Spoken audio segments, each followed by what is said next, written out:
Hi, and welcome to the Route to CISO podcast. It's me, Chris Rides. I'm going to be your host, and I'm going to be chatting to seasoned Chief Information Security Officers about their career journeys. We're going to be unencrypting their real-life stories and searching for the hidden keys to help you fast-track your cybersecurity career. Welcome to Season 2, Part 2, very last episode of the Season 2 podcast here, Route to CISO, and I've still got Dr. J with me, who thank you so much for joining us. I'll say that again, even though it was only a few seconds ago we were talking anyway, right? Thank you for having me. So I should say, before we dive into where we were, I was at RSA and somebody grabbed me and they were like, Dr. J was amazing. She spoke at RSA. She was so good. She's here at this event. You have to meet her. You have to get her onto your Route to CISO podcast. That was Jackie, by the way. Thank you, Jackie. And she kind of dragged me. I was at the bar, just got a beer, and she like dragged me over. And I was like, oh, I'm excited. I can't wait. And then she introduced us. And then since then, I was so excited to get this set up. And I think you're the perfect person to have to finish off our season as well. So thank you so much for joining us. Thank you. You saved the best for last. That's how I'm going to phrase it. There we go. You're allowed to say that. I'm not going to, because all those other CISOs are going to be like, oh, really? Well, yeah, I thought I was pretty good. Right. Good stuff. Well, look, when we left off, you were just saying you just got your very first CSO gig at Stryker, and your very first... Was that your first private? Actually, no, you went private in between the White House as well, right? So it wasn't your first private? Wasn't my first private, right. It was not. Mm-hmm. So I would love to sort of speak to you about, how that was for you there, and then how your career's moved right up to the sort of present day. Because I think it's always interesting for people to hear exactly how that career moves, because they're not always straightforward, straight up the ladder. Some people think if it's a disaster if things aren't always doing that. So I'd love to hear about yours. So please. Yeah. I think this is where relationships and networks matter the most, right? After you get your management position, you really need to build good, strong relationships. People will help you. People will talk to you. People will help you in your current role, not even thinking about your future role. But as you build those relationships, a friend of mine this past weekend had a very, very good quote: "Give before you get." Yes. And so I've always been a giver, and I just started out saying that because that is how I got to Xerox. I knew the chief security officer of Xerox. And at that time, Xerox was going through a divestiture. They were selling off part of their ACS business. And they were interviewing and searching and looking for a CISO. And a CISO role is not a role that you're going to apply for. The big companies. Yeah. You are going to either know someone through relationships, or an executive search firm will have a relationship with you, and know who you are, and will ask you, if they have something that they know someone's looking for. But the CISO reached out to me, and he and I were in a think tank group together, and said, I think if you're ready for your next role, we're looking for a CISO at Xerox. And he and I talked through that and had a great conversation about that. And it was an amazing opportunity, moving from healthcare now to tech and products. Xerox being, for any millennials that don't know what they do, print company, and they are huge in print. In fact, I think today they just announced that they closed on a buy of Lexmark printers as well. I didn't see that. Yeah, and it's still a huge market, because when you think print, you think paper and the copies at work, or now I'm not going to say copies, paper and Xeroxes at work, because Xerox was a synonym at that time. But it was a noun at that time, and still is. But it is now, really thinking about your labels and your, bigger items like that, billboard, printing, like really B2B type of print.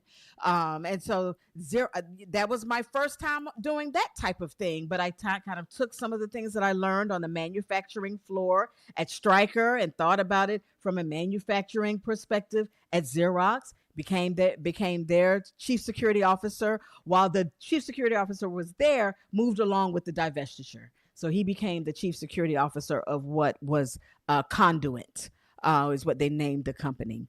But I will tell you this, my role after that is the deputy chief security officer of Mastercard. I love sharing this story.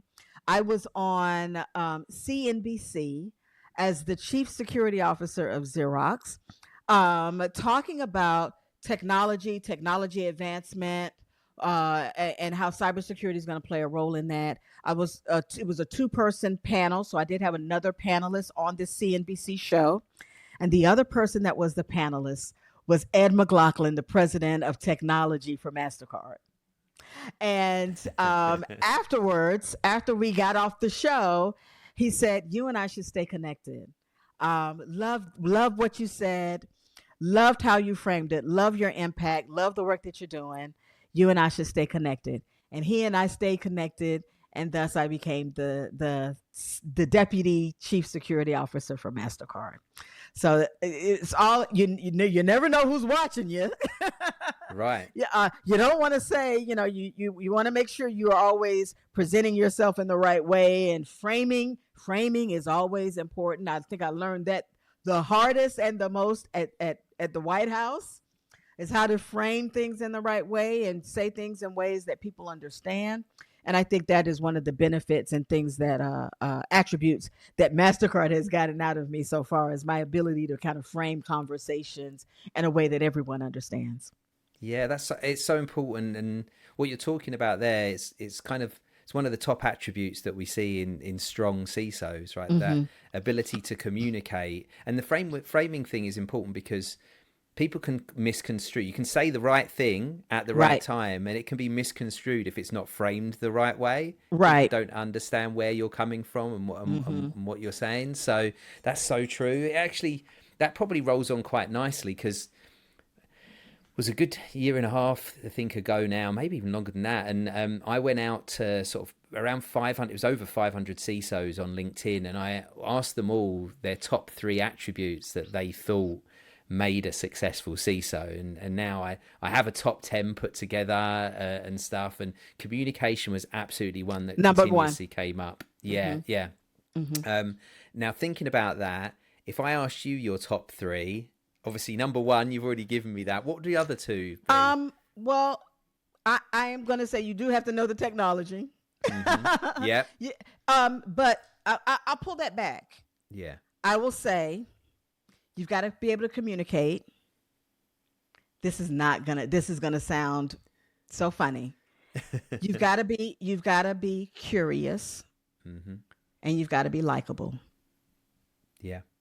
Now, if you think about it, you say, "Wow, she didn't mention nothing about knowing governance and nothing about knowing risk." Your curiosity is gonna drive all of that. Yes. Your curiosity, you always have to have a sense of curiosity, and that will help you whether you are driving the security operations center, whether you're driving risk, whether you're driving your program managers. But then the other side of that is the communications part, and the communications and likability have to go hand in hand. I tell my team all the time, we have a hard job. We have to sometimes tell people no. We have to sometimes tell people that you've got to select the hard way to innovate because it's the most secure way. But if they like you and you are not leaving, you're not running the bus over people and leaving dead bodies, they will be willing to work with you. Yeah. And that's the chief security officer role, is that. We have to have partners. We have to have allies. There are many times that we're not in the room, that we need someone else in the room to speak up for cybersecurity. There are many times where cybersecurity is still an afterthought, and we need people to speak up for cybersecurity. And if they like you and you communicate well and you are curious, they will go the mile. They will go, run through a wall for you. Yes, absolutely. I think the best security programs and the best CISOs have champions in every Yes. area. Yes. And we had named security champions at Xerox. We have security champions at Mastercard, but the best CISOs have those that are named and not named, Right. right? Yes. Because Yes. what we try to tell people, and we have a very a culture of security, a security aware culture, that everyone is part of the security organization. Everyone. So just like we get our spear phishing tests, you're going to get spear phishing tests as well because you're a part of this security organization. Just like you're going to get a lot of the training, we get a lot of the training. You're going to get that, and it's not just your annual security awareness training. You're gonna be part of this. You're on the front line, and so a good CISO, someone will look at, they will like, they will engage, they will communicate with, and they will go the mile for. Yeah, it's funny, and you talked about curiosity as well, because one of the other top, like, most popular answers we got was understanding the business, and that puts right into curiosity, because Mm-hmm. a good curious person is trying to understand, right, what makes this drive? Why would this stakeholder believe in security? How are we going to help them achieve what they need to achieve? So Right. it's that same curiosity part that will feed into that. Have you found that very challenging, like bringing in stakeholders and getting them sort of bought in? Have you got any tips or advice? Because I think I'm there's a gonna lot of say, CISOs out there that might I'm struggle gonna with that. say, no, I don't struggle with it because I'm likable. You're like, they like me, so they'll talk to me about it, you know? No, I mean, you really have to build connections. You've got to build connections internally and externally. Yeah. And those, and when I say that, I'm not just talking about the superficial. I'm talking about, like I have many meetings on my calendar ad nauseum, just around building connections, continuing to stay curious, knowing what's happening. So when someone asks me and they have a hard problem, and I have to accept the risk, I know why I'm accepting the risk. I understand it. Or flip side of that, if I say I'm not accepting the risk, then we have such a good relationship that I've built the trust. They trust me. And that's what you want. You want a CISO that you trust so that whether they're on board with your solution or whether they're not, you trust what their decision is. Yes. Yeah, because there's some points when you can take all of the feedback, you can listen to people, but ultimately you're the one that's got to stand by the decision you make. Right. Right. And so you've got to make the decision, and maybe not everybody's in agreement with it. You need Mm-hmm. to know that everybody else around you is going to at least follow and not feel annoyed or bitter about Right. their choice not happening. Right. Yeah, that must be a Right. tough thing to manage. That's not. Uh, it is. It can be. It can be. But like I said, the road to relationships never ends, and it doesn't stop. It doesn't stop at one on one. And if you Yeah. think, oh, I have a regular one on one with this person, I built a relationship. No, you haven't. There's always things that you can do, and I will tell you this. I travel a lot, and I make sure that when I'm in a place that has a Mastercard office, I go into the office. I say hello. I ask folks for coffee. I am, and that's something that I had to get out of my comfort zone. I tell you, you cannot be a CISO and be. You have to be. If you are an introvert, you have to intentionally make yourself an extrovert because Right. you really, really have to go on your own roadshow, to help people understand what's in it for me, right? Why are we doing things like that, like this? Why are we not accepting the risk? The why. And if you make the why make sense to them and make them understand what could go wrong outside of we could be breached, right? Yeah. Duh, everybody knows that, but you got to take it to a level where they understand it and they understand their impact into it. Now you have a good value proposition for someone else. Yeah, yeah. I can imagine with the impact thing, is it understanding not only their impact that they can have in Mm-hmm. improving security, but Mm-hmm. also the impact it could have on their division, their department, and Yes. stuff if something went wrong.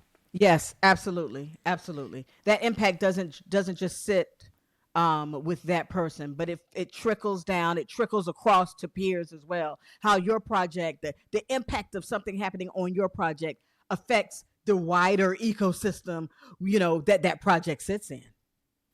Now, we're talking about impact here, and I don't know whether you've had this in your career, because it seems like everything we spoke about here seems like it's sort of been so smooth and so I think you've just got a way of telling a story that just makes it connect so well. But there must have been times in your career where you've had sort of turning points that weren't always the way you thought they would go, or things that were either a backward step or a sideward step, or maybe somebody else thought they were a backwards and sideward step because they're not you, right? Right. So what did you go through? What have you been through in the past?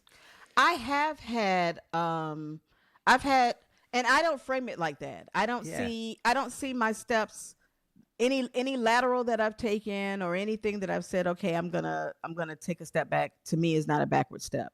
You are always adding depth and breadth to your body of work. Mm-hmm. And so that's how I look at my experiences.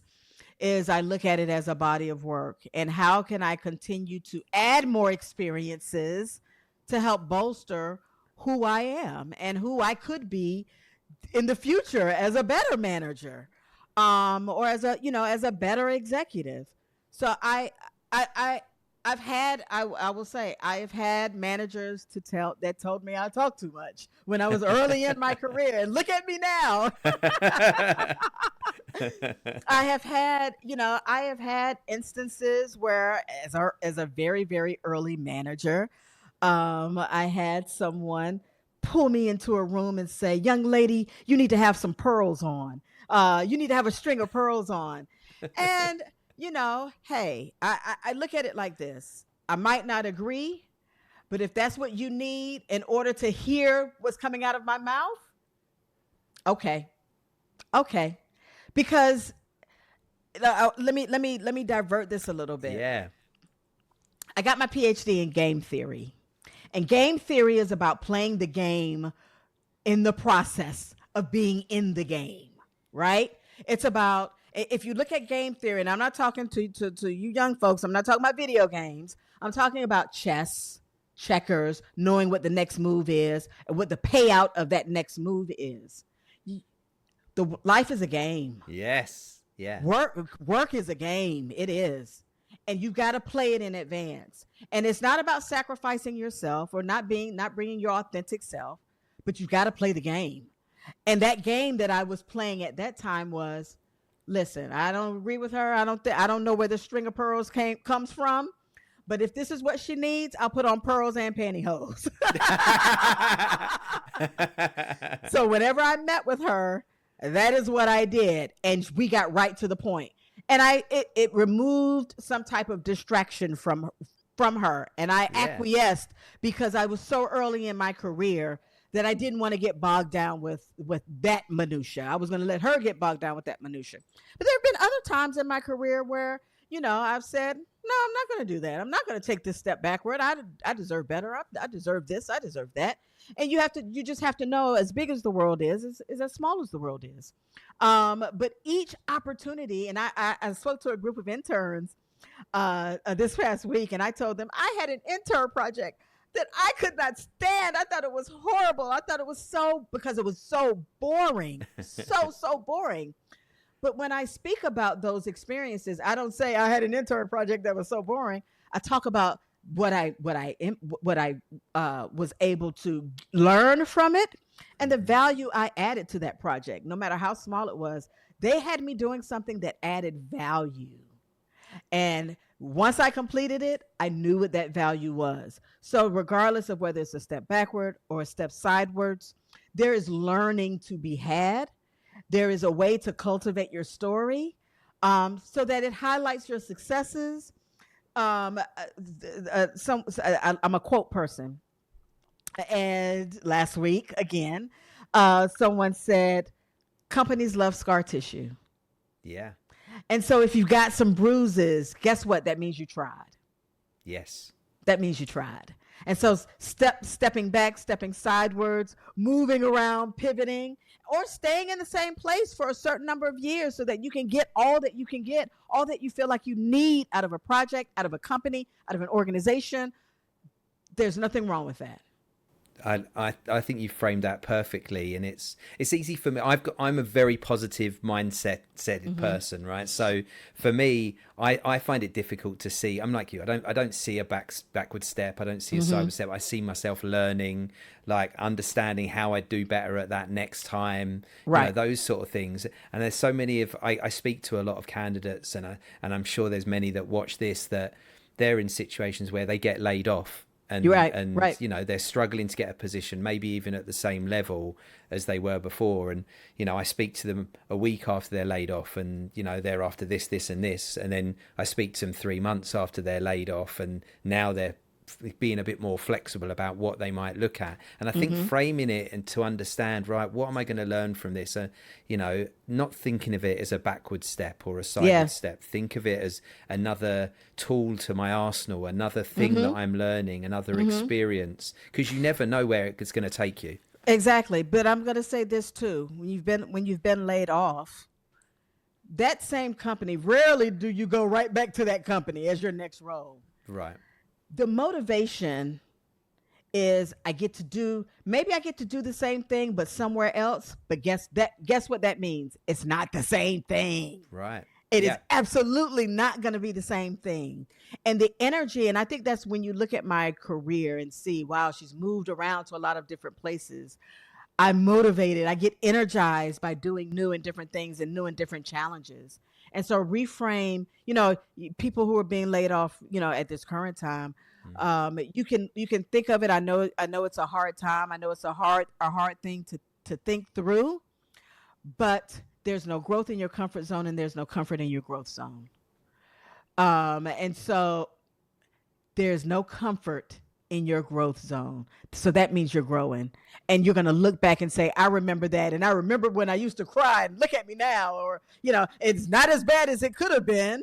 You know, we've all had those instances as well. And so that's kind of how I think about it. There's no comfort in your growth zone and there's no growth in your comfort zone. Yeah, there's nothing when you're actually in it, it's hard to see that. And I think every conversation I've had with people is like my biggest turning points, the biggest things I think about, and the turning points I've seen in friends, colleagues, you know, other people in the industry have been when they've gone through the toughest of times and then they've come through it and they've looked back like 2 or 3 years later and they're looking at it and they're like, I would not be here right now if that hadn't have happened. Right. Right. And I will tell you this. Let me, you know, I'm not a walking commercial for Bob Iger's book, but that's why I love that book.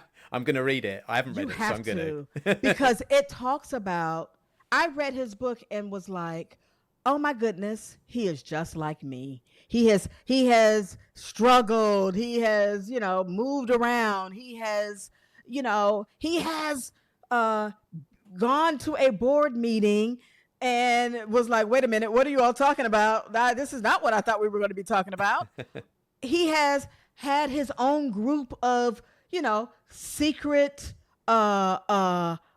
CEOs and confidence that he's talked about and talked through certain things with before he goes into the boardroom. We see these people as if they're experts, as this, oh my gosh, he's got it made. Oh my gosh, this is easy. He's got, you know, he knows what he's doing.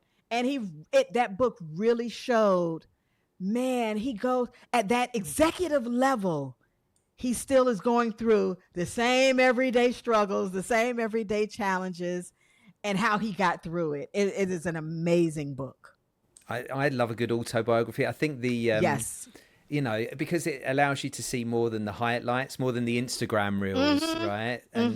And the trouble is that's what you judge yourself on, the things, those little mini bits you see. Oh, well, I'll tell you, I've got a vacation coming up, so I'm excited I'll download it. I'm gonna be on my Kindle because when I go on vacation, I love getting through my books. And although as much as I love the feel of a real book, when you go away traveling, I can't. I'm a Kindle person. Yeah, me too. Me too. I've stopped watching TV. I'll only read. I can't. Yeah, there's very little. I very little I watch on TV. might be guilty of the odd Star Wars thing on Disney My when they husband bring out loves something that. Oh new. my Yeah, gosh, yes. yeah. So I've already gone through Andor and all of the other ones. So I might be guilty of the odd thing there, but generally, actually, it's like a very rare. I don't watch a lot of news. I struggle watching the news, to be honest, especially at the moment. You know, you can't help but hear bits and pieces that's going on, but you know, I can't sit there, and it doesn't motivate me to watch it, and I don't always feel like you're getting everything that you need to get from the stuff that they're pushing out anyway. So yeah, I don't do a lot of TV. So yeah, you're right. Books, I read every night before I go to bed. Got to at least get a chapter done.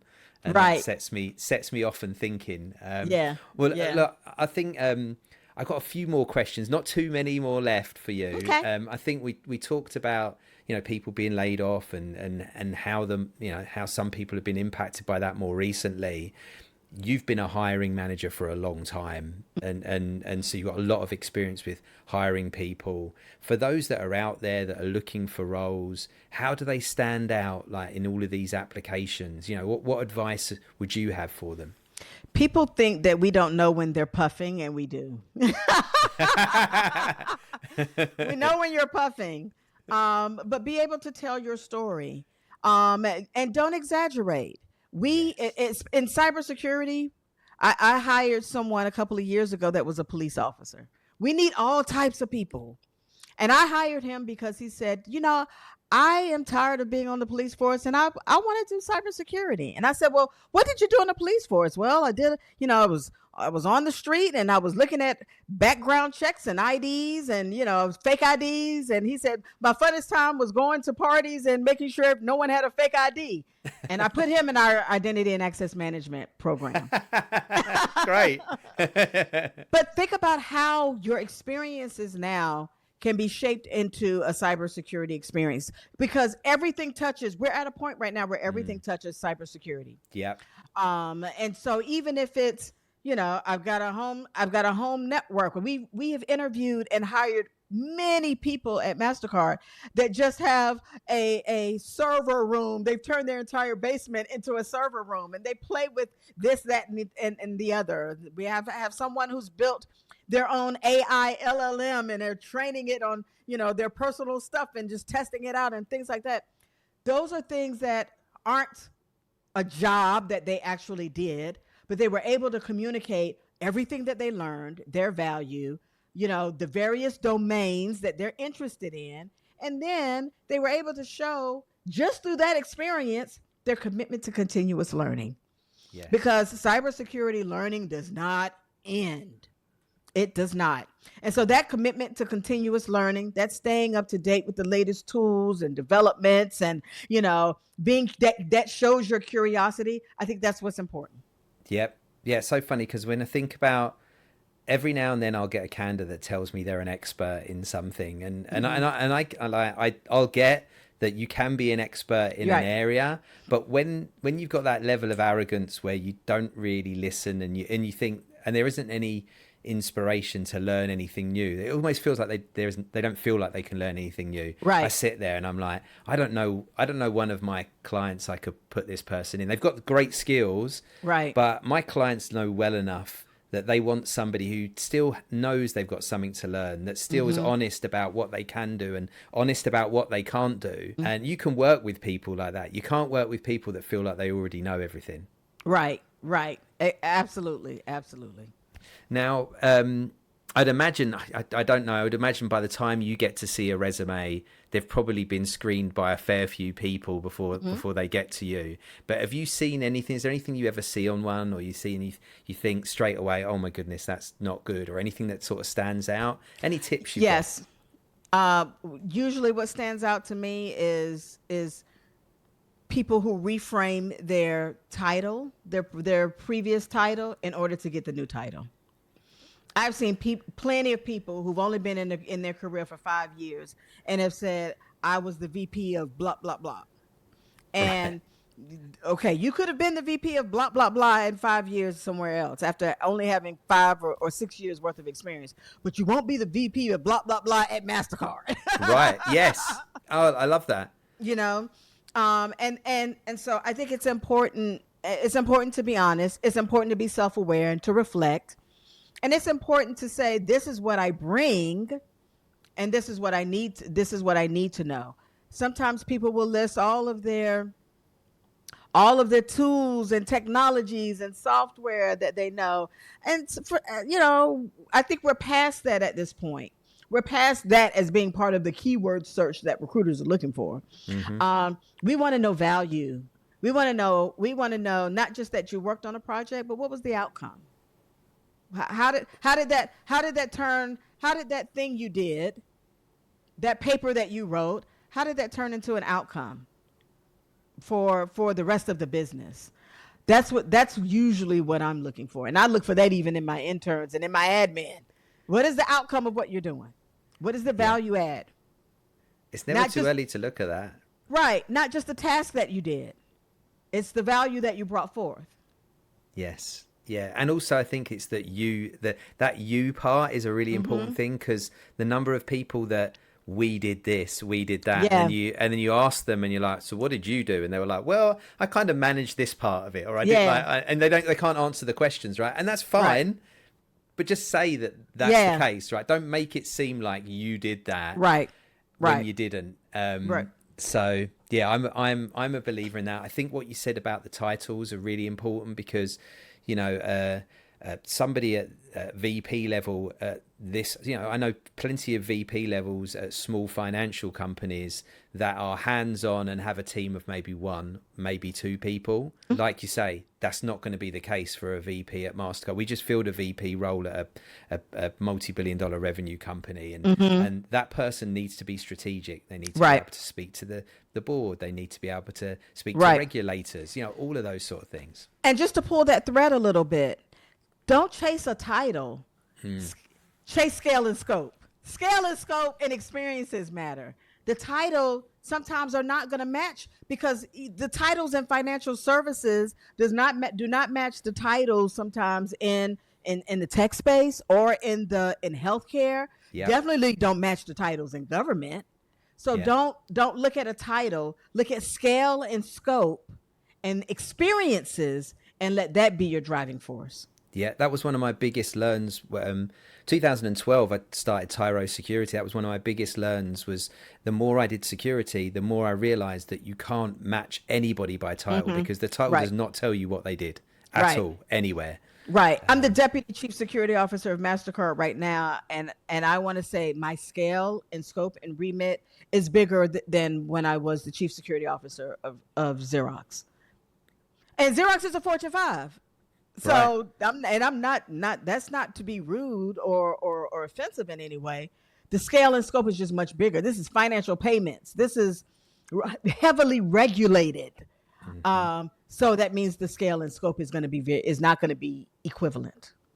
Yes. Yeah, that's a great way. I've never thought about it as scale and scope. I have a lot of these discussions with people that are like, I'm a director already. I don't want to look at anything that isn't a director role. And I'm like, but this is going to be a much bigger company with much bigger role. And they're still so sort of honed down on it. I actually think that the wiser and more experienced people get, the more they start to be less concerned with titles, or it certainly seems that way. So I think that's a really good point. I only have one more question for you. And it's the last question. I always leave everyone on this one. And so if you could go back to early career Dr. J and give early career Dr. J one piece of advice, what would that piece of advice be? Live in the moment. Well, I can't give her one piece of advice. I want her to try everything, but I want her to live in the moment. In my early career, and I was so busy chasing the next thing, chasing the next role, thinking about in my head, this is what I want the next role to be, that I missed living in the moment and enjoying valuable experiences that I was having. To this day, there are people that come up to me and were like, we did that together. And I'm like, I don't know who you are. Because I was just not in the moment. I've been to Prague and I barely remember it because I was so busy at that time in my life looking at the next thing and chasing the next the next thing that I wasn't enjoying the moment that I had right in front of me. And it wasn't until actually I carried that through. You say the younger Alissa. I carried that through up until I got to the White House. Once I got to the White House, I said, wait a minute. We can't look past the White House. We've got to enjoy what we have right here. And I ended up saying, I'm going to do everything. So I iced all of the Halloween cookies. I dressed up as a princess for Halloween and distributed candy. I did the gardening at the White House garden. I wanted to be in the moment. Every time I had a meeting in the Roosevelt Room, I looked around, I soaked it in, and I enjoyed that moment and that experience. Every exchange that I had with President Obama, I remember those experiences. I enjoyed those experiences. I was very intentional. You've got to do that. You've got to enjoy the now, because me chasing the future, and the future may not, anything could happen. I could be sidelined in any way. Yes, so true. I think all of us could do with being present a little bit more often. I know I can. It's something I'm often guilty of doing. Yeah, where the way I say it now to everyone is, where my feet are is where I'll be. So right there is where I am, and that includes. And I tell my husband this: I'm at work. Yes, I can't be thinking about what you need me to do or what you need me to cook for dinner tonight, because I'm at work. And I will, as soon as my feet leave work, then I will think about the next thing. I need to put it that way to my wife, because there's when this door is shut, I'm in my work mode, coming in and being like, you're recording a podcast. Okay, then I'll come back a bit later. Send me 4 texts and a phone call. Right. I totally get it. Well, look, you've been an amazing guest. Thank you so much. I'm so thankful that Jackie introduced us, and I'm so thankful that we could make this happen. And you've been the ideal person for me to round off season 2 of the Route to CISO podcast. So thank you so much. Thank you so much. Thank you for having me. Yeah, you're welcome. And thank you, obviously, for the audience for joining us and being here for the whole of season 2. Hopefully they've already caught season 1 as well. We'll probably have a bit of a gap before we do season 3. We've got a few things up my sleeve, so watch this space. But thank you, everybody, and I'll see you very soon.